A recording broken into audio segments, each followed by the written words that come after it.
Romanos 9. Exégesis y marco jurídico teológico. 1. El dolor apostólico y los privilegios del pacto de Israel, versículos 1 al 5. Versículos 1 al 5. Verdad digo en Cristo, no miento, y mi conciencia me da testimonio en el Espíritu Santo, que tengo gran tristeza y continuo dolor en mi corazón, porque desearía yo mismo ser anatema, separado de Cristo, por amor de mis hermanos, los que son mis parientes, según la carne, que son israelitas, de los cuales son la adopción, la gloria, el pacto, la promulgación de la ley, el culto y las promesas, de quienes son los patriarcas, y de los cuales, según la carne, vino Cristo, el cual es Dios sobre todas las cosas, bendito por los siglos. Amén. Explicación. Pablo inicia formulando un juramento solemne con triple testimonio: Cristo, su conciencia y el Espíritu Santo. Expresa un dolor vicario tan profundo que estaría dispuesto a asumir la sanción penal máxima, anatema, expulsión y condena, si eso garantizara la rendición de Israel. A continuación, enumera un catálogo de 8 títulos legales y privilegios históricos otorgados a Israel: la adopción nacional, la Shejinah gloria, los pactos diatkai, la Torá nomotesia, el servicio del templo, la treya, las promesas, los patriarcas y la línea genealógica de la cual encarnó el Mesías, el cual es Dios sobre todas las cosas. Marco jurídico histórico, la prueba testifical procesal. En el sistema penal antiguo, la validez de una declaración emotiva o jurídica requería juramento e invocación de testigos idóneos. Pablo invoca a la Trinidad como testigo de la pureza de sus intenciones frente a la acusación judía de ser un apostata de su nación. Título de antigüedad y privilegios: iura privilegiata. Israel poseía una carta magna de prerrogativas exclusivas otorgadas por el soberano. Sin embargo, el argumento de Pablo demostrará que la posesión de títulos hereditarios externos no obliga automáticamente al rey a justificar la rebeldía de los tenedores. Referencias históricas y patrísticas. Juan Crisóstomo, Homilías sobre Romanos, homilía 16, señala que la disposición de Pablo a ser anatema imita la intercesión de Moisés en el Sinaí, Éxodo 32:32. Es el celo de un letrado y pastor que ama tanto a su pueblo como la justicia de Dios. Orígenes. Comentarios sobre Romanos, libro 7. Observa que Pablo enumera cuidadosamente los privilegios de Israel para demostrar que el problema no estuvo en la falta de dádivas de Dios, sino en la incredulidad del pueblo frente al cumplimiento de la promesa. 2. La distinción entre Israel filial e Israel, según la carne, versículos 6 al 13.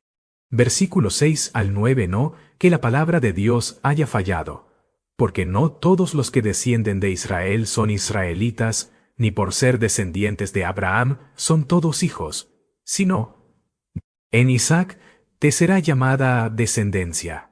Esto es, no los que son hijos, según la carne, son los hijos de Dios, sino que los que son hijos, según la promesa, son contados por descendencia. Porque la palabra de la promesa es esta: por este tiempo vendré, y Sara tendrá un hijo.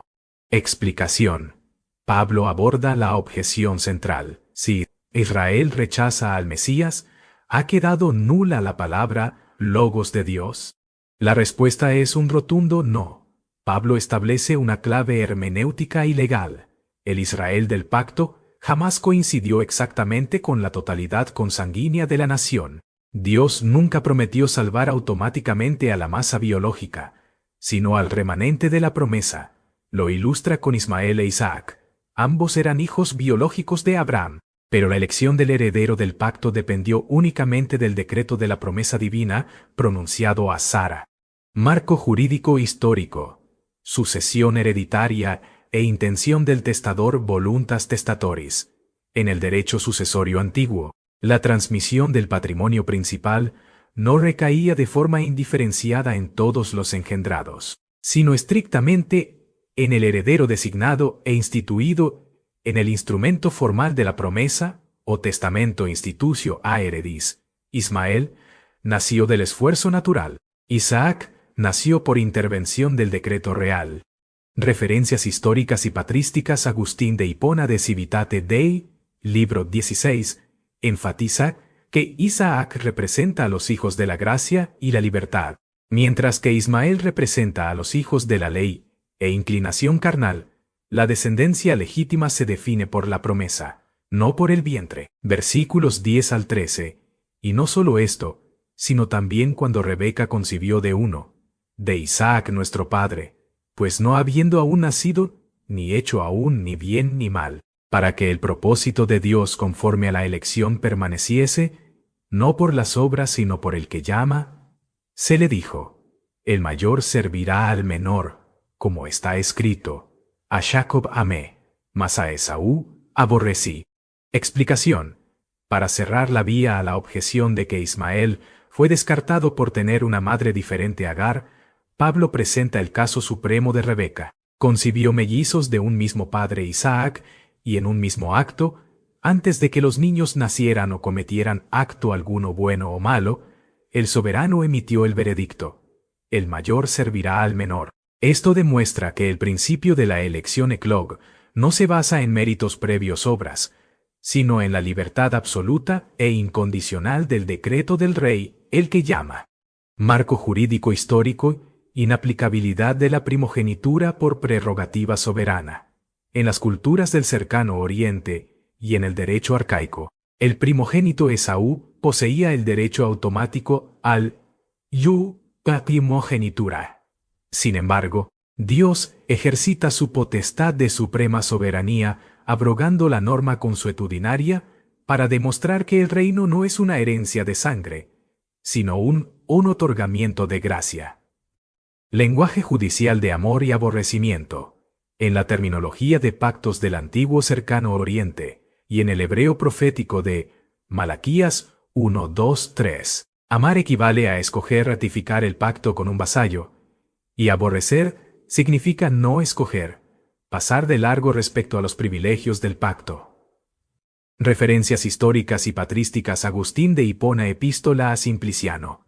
Este pasaje fue el punto de inflexión en la teología de Agustín. Concluyó que antes del nacimiento no existía mérito alguno en Jacob, ni mérito negativo en Esaú. La elección descansa exclusivamente en la inscrutable y justa misericordia de Dios. Ambrosiaster, comentario sobre Romanos, subraya que Dios, al conocer de antemano el futuro, establece su elección en consonancia con su propio propósito eterno, sin estar sujeto a los esquemas de mérito humano. 3. La justicia de la soberanía divina y el ejemplo de Faraón. Versículos 14 al 18, versículos 14 al 16. ¿Qué, pues, diremos? ¿Que hay injusticia en Dios? En ninguna manera, pues a Moisés dice: tendré misericordia del que yo tenga misericordia, y me compadeceré del que yo me compadezca. Así que no depende del que quiere ni del que corre, sino de Dios, que tiene misericordia. Explicación. Pablo responde a la objeción obvia: ¿es injusto Dios al elegir a unos y no a otros independientemente de sus méritos? ¿Con su característico?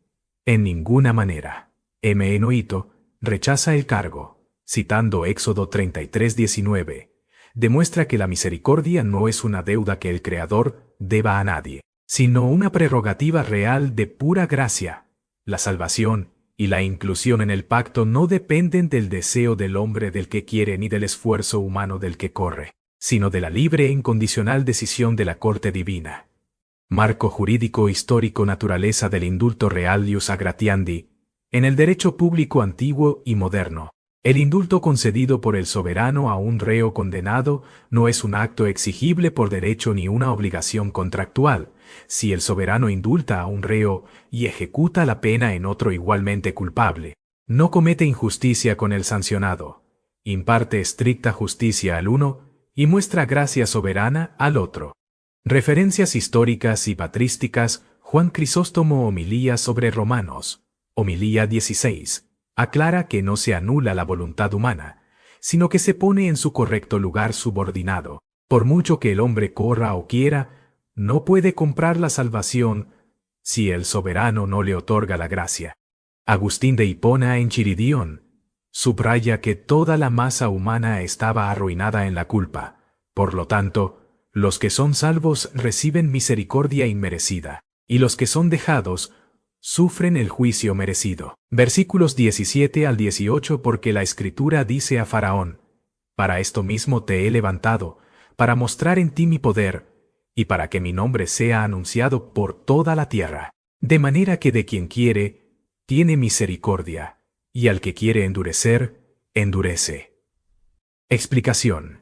Para ilustrar el reverso de la misericordia, Pablo apela a la figura histórica de Faraón. Éxodo 9:16. Dios no creó a un hombre inocente para destruir su vida. Levantó a un monarca pagano ya rebelde como escenario providencial, al confirmar o endurecer a Faraón en la contumacia que ya habitaba en su corazón. El juez supremo usó su obstinación para manifestar su justicia y hacer célebre su nombre en el mundo. Marco jurídico histórico: abandono judicial de relictio jurídica, endurecimiento. En el fuero penal divino, el endurecimiento no requiere la infusión activa de maldad en un corazón puro. Consiste en la acción judicial por la cual Dios retira el freno de la gracia común y entrega al reo a la dureza de sus propias pasiones abandono penal, dejando que su voluntad corra sin trabas hacia su propia ruina. Referencias históricas y patrísticas. Orígenes de Principis, libro 3, usa la célebre analogía del sol. El mismo calor del sol derrite la cera, pero endurece el barro. La presencia y la palabra de Dios derriten al arrepentido, pero la misma luz endurece al rebelde según la condición previa del corazón. Ambrosiaster, comentario sobre Romanos, señala que la paciencia de Dios con Faraón fue prolongada. Al no arrepentirse ante las plagas, su perseverancia en la rebelión se convirtió en el instrumento para la gloria del juez. 4. La analogía del alfarero. Vasijas de ira y de misericordia. Versículos 19 al 24. Versículos 19 al 21. Pero me dirás, ¿por qué pues? Inculpa. Porque, ¿quién ha resistido a su voluntad? Mas antes, oh hombre, ¿quién eres tú, para que alterques con Dios? ¿Dirá el vaso de barro al que lo formó? ¿Por qué me has hecho así?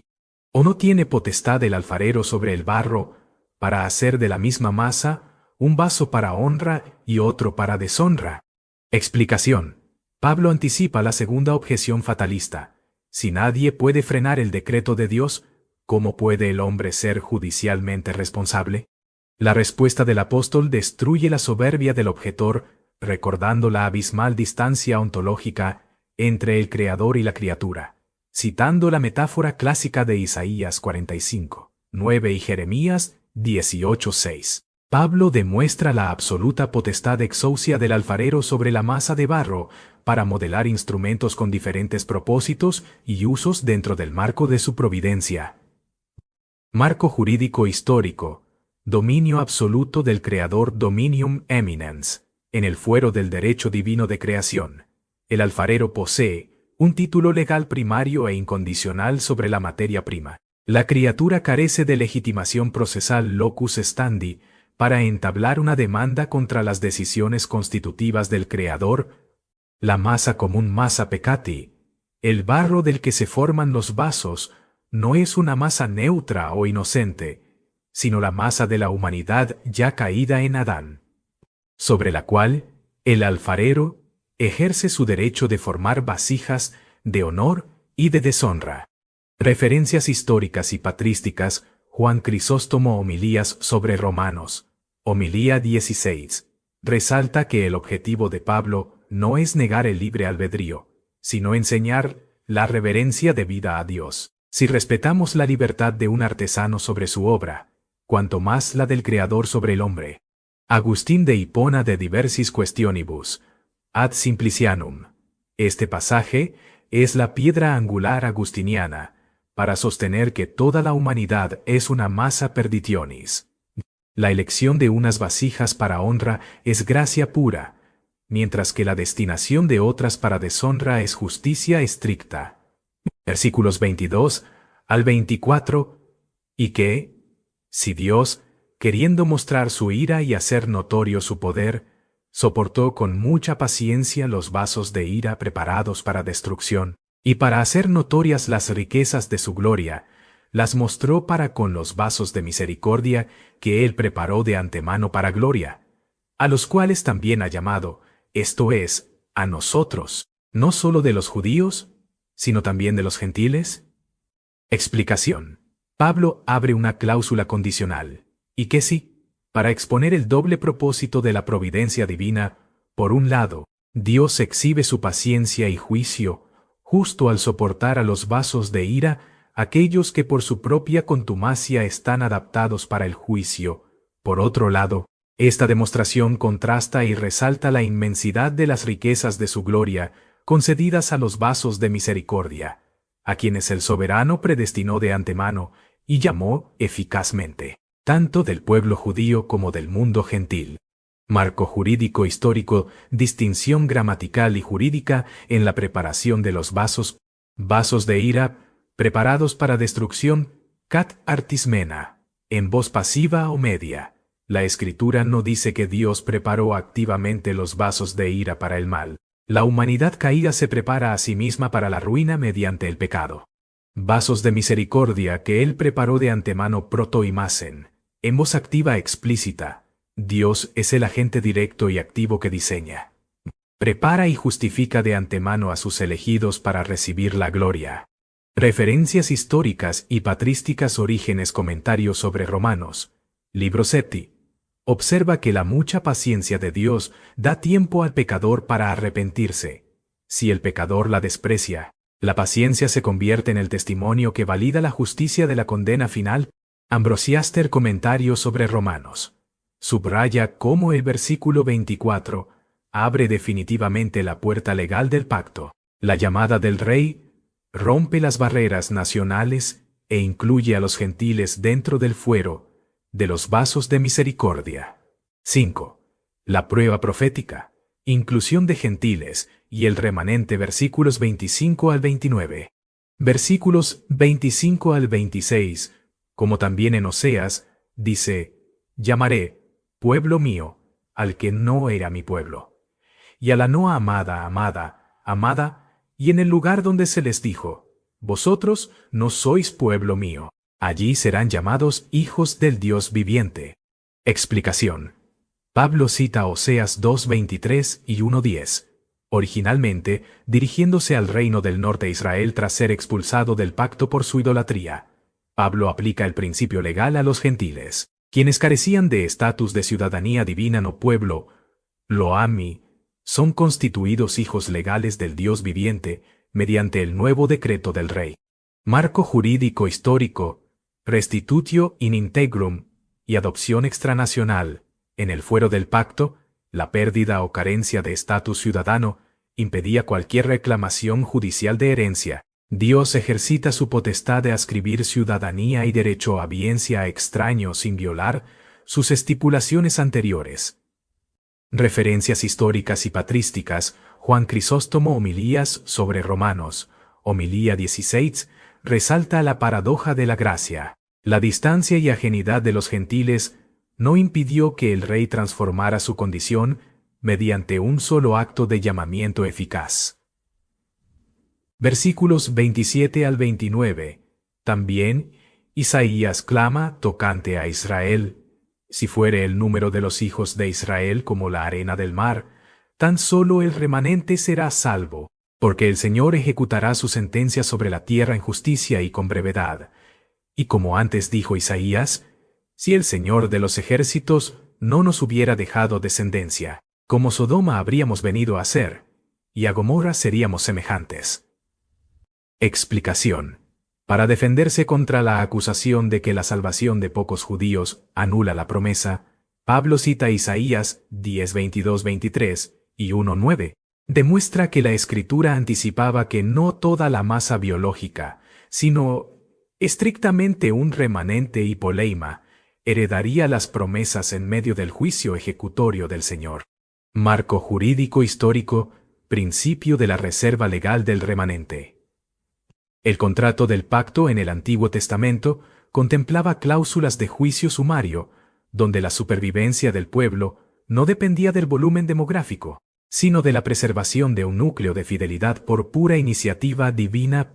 Referencias históricas y patrísticas, Agustín de Hipona de Civitate Dei, libro 18, explica que la reducción al remanente confirma la justicia de Dios contra los impíos, y resalta la gratuidad de la gracia hacia los que no fueron abandonados a la ruina total. 6.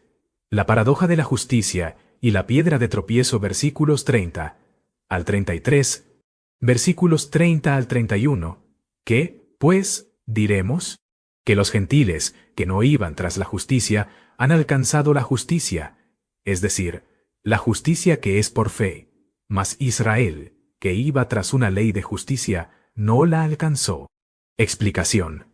Pablo formula la gran inversión judicial de la historia de la salvación. Los gentiles, sin buscar un expediente de méritos ante el tribunal celestial, recibieron la absolución procesal, justicia mediante la fe. Israel, persiguiendo un código externo para autojustificarse, ley de justicia, fracasó en alcanzar la verdadera norma requerida por el juez. Marco jurídico histórico: error en la vía procesal, plus petitio, elección de vía inadecuada. En la práctica forense, intentar litigar un título mediante un procedimiento inapropiado produce la pérdida del derecho. Israel buscó la absolución mediante el registro de obras ex ergon, una vía imposible para un demandado ya culpable por la ley. Versículos 32 al 33. ¿Por qué? Porque no la buscaban por fe, sino como por obras de la ley, pues tropezaron en la piedra de tropiezo, como está escrito: He aquí pongo en Sión piedra de tropiezo y roca de caída, y el que creyere en él no será avergonzado. Explicación. Fusionando Isaías 8:14 y 28:16, Pablo presenta al Mesías como el fundamento divisorio, para quienes se aproximan con fe. Él es la piedra angular del edificio celestial. Para quienes persiguen la autojustificación legalista, se convierte en la piedra de tropiezo proscoma donde sus pretensiones se fracturan. Marco jurídico histórico: el lapis offendiculi, como criterio definitivo. En la arquitectura del fuero divino, la piedra fundamental, puesta por el soberano, valida el acceso a la herencia. Rechazar la piedra colocada por el rey inhabilita jurídicamente al reclamante. Referencias históricas y patrísticas: Orígenes, comentario sobre Romanos, libro 7. Observa que la piedra en sí misma es firme y salvífica. El tropiezo no es un defecto de la piedra, sino la ceguera de quien camina intentando imponer su propia justicia frente a la de Dios.